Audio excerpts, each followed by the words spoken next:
Cannes always an exciting time to be able to connect with the industry, whether it's creative or media agencies and clients, and to sort of step back and talk about really the core essence of innovation and impact and why we're here as an industry.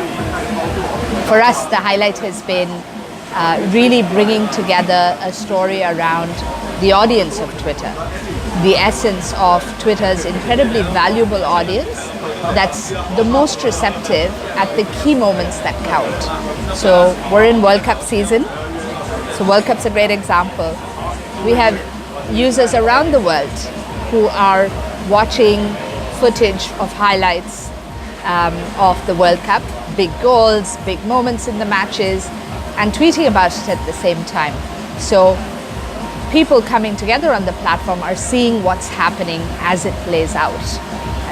So Cannes for us is a celebration of bringing some of these stories together and to be able to land that narrative and talk to our agency friends and clients. Globally, if I step back, we've had strong momentum for the last few quarters. We've got consistent double-digit audience growth, and we've also had strong revenue growth year on year with multiple regions across geographies doing really well. But one of the strong engines of growth comes from China and Japan.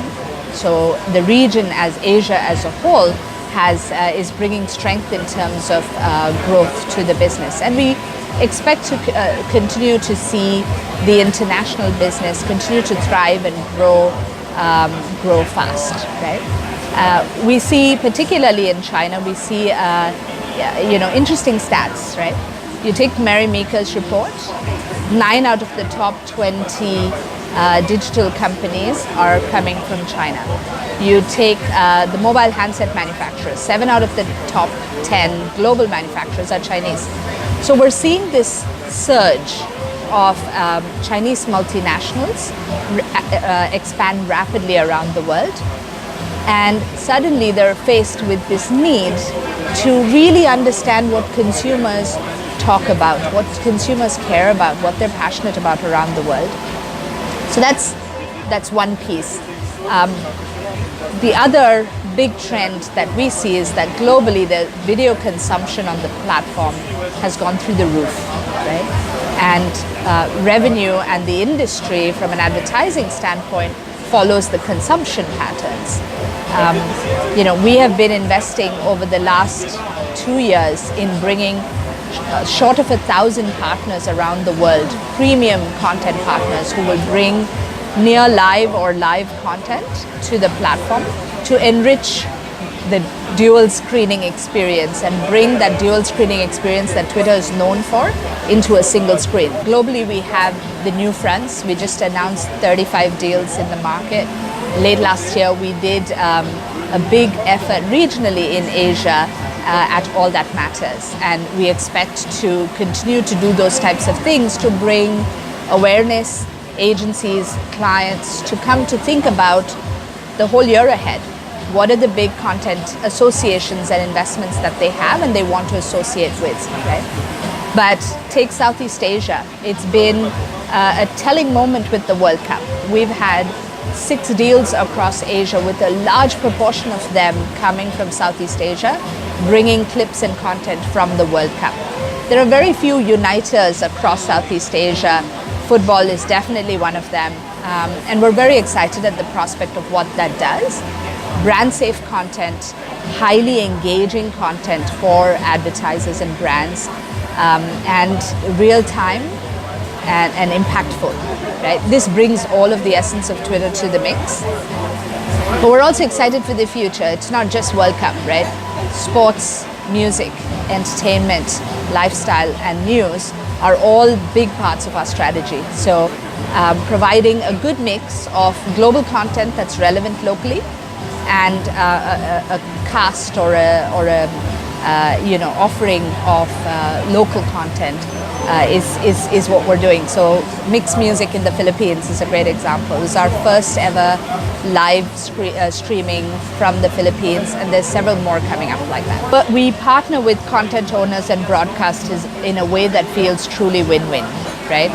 Short of telling you the details, which tend to be confidential, I think we genuinely believe that we want to be able to bring distribution of content to broadcasters and content owners, and we want to be able to help them monetize this content as well. It's a win-win for us because video drives consumption on our platform, and it gives advertisers a great brand safe set of opportunities to advertise against. Health, if I sort of wrap safety and other things under the umbrella of health, we really believe in serving the public conversation around the world, and we want to do it in a way which is healthy. We want to be able to support healthy conversations. So as Jack Dorsey laid out a few weeks ago for us, there's a big emphasis on being able to surface healthy conversations in the right way, look for the right behaviors and signals to be able to surface that healthy conversation. So this is a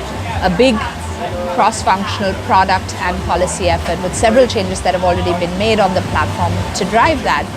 And you know what? The great news is this is good for consumers. Healthy conversations are great for business. It's extremely good for brand safety, which brings us back to why we do all of the video partnerships. Aside from the fact that video drives conversation in a really good way, it's also a great opportunity to bring healthy, brand-safe content to the platform. I don't know that clients are coming direct to us. I don't think we can ever exist without the agencies. What changes in this model, the only thing that changes is actually bringing content in a way where it isn't taking away from the broadcast industry. The buying mechanisms from a client's end don't change because of this, because they continue to buy core digital media and video sponsorships. They still want to do it through their agency of choice, and that doesn't necessarily change in a big way, in my opinion. So there's two forms of content if you have to break it down.